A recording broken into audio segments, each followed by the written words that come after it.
Hi and welcome to my channel. My name is Manju and I'm trying to be an artist. जब भी new year start होता है मैं अपनी पुरानी वाली ड्राइंग्स देखने लग जाती हूँ टू सी कितना प्रोग्रेस किया मैंने, कितनी इम्प्रूवमेंट आई मेरी ड्राइंग्स में. So when new year started I was doing this and I saw this drying of mine. ये मैंने आई थिंक 2021 में ड्रॉ की थी एंड काफ़ी बेसिक सी है. एक बर्ड की ड्राइंग है. बर्ड का भी क्या, उसमें बस उसकी आईज है. So I wanted to draw a similar drawing but a bit more complex. So आज मैं ऐसी एक ड्राइंग बनाने वाली हूँ but it will be a lot more detailed and complex than this.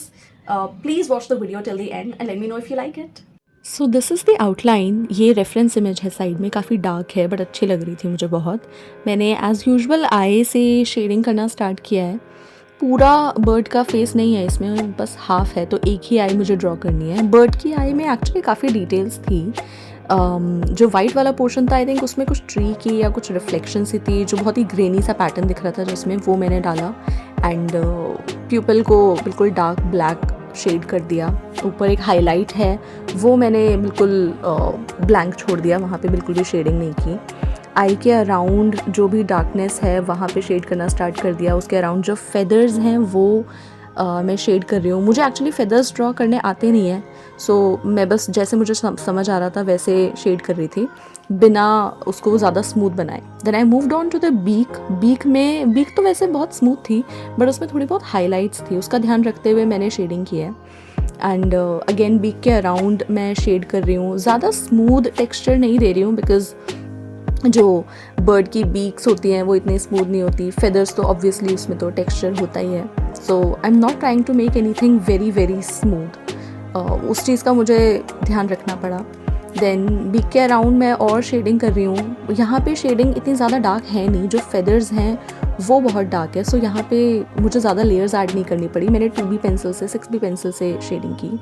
Then जो बीक के नीचे जो फेदर्स हैं वो बिल्कुल डार्क ब्लैक थे, वहाँ पे कुछ फेदर्स दिख भी नहीं रहे थे. It was pitch black.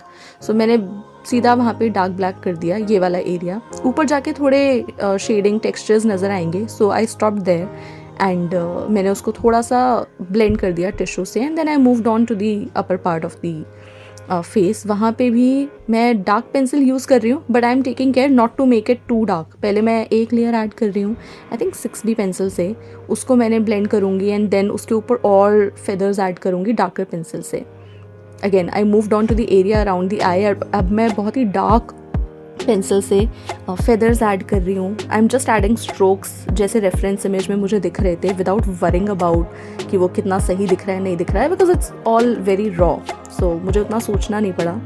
Beak के साइड में यहाँ पे जो पोर्शन है, यहाँ पे फेदर्स का टेक्सचर एक्चुअली काफ़ी अच्छा सा दिख रहा था. सो पहले तो मैंने इसको थोड़ा ब्लेंड करके डार्क किया. देन जहाँ पे भी मुझे डार्कनेस नज़र आ रही थी वहाँ पे मैंने शेडोज़ ऐड की. And then mono zero eraser से मैंने फेदर्स का टेक्सचर ऐड करना स्टार्ट कर दिया, सिंगल स्ट्रैंड्स से लेके. You'll see that in a few seconds. Beak को मैं साथ साथ जब भी मैं कर रही थी थोड़े डार्क शेड्स ऐड करती जा रही थी. तो यहाँ पे मैं मोनो ज़ीरो इरेजर यूज़ कर रही हूँ एंड फेदर्स ऐड कर रही हूँ. इंडिविजुअली एक एक स्ट्रैंड ऐड किया है मैंने पेंसिल से एंड मोनो ज़ीरो इरेजर से. And I quite liked this part. Then moving on to the part above the eye, वहाँ पे भी फेदर्स का टेक्सचर है. ये मुझे काफ़ी मुश्किल लग रहा था एंड मैं इतनी ज़्यादा डिटेल्स ऐड कर भी नहीं पाई. मैंने सीधा एक डार्क पेंसिल उठाई एंड मैं ऐसे फेदर्स ऐड करने लगी. देन मैंने उसको ब्लेंड किया क्योंकि बहुत ही लाइट लग रहा था. एंड देन फेदर्स के अराउंड काफ़ी हाईलाइट्स सी थी, जैसे उस पर लाइट पड़ रही हो, वो मैं मोनो ज़ीरो इरेजर से ऐड करने लगी. And then I repeated the same step multiple times. एक बार में नहीं हुआ, मैंने बहुत बार इसको रिपीट किया. This is the final drawing. Obviously मैंने और इस पे काम किया है and this is the corrected image. I hope you liked it. Bye.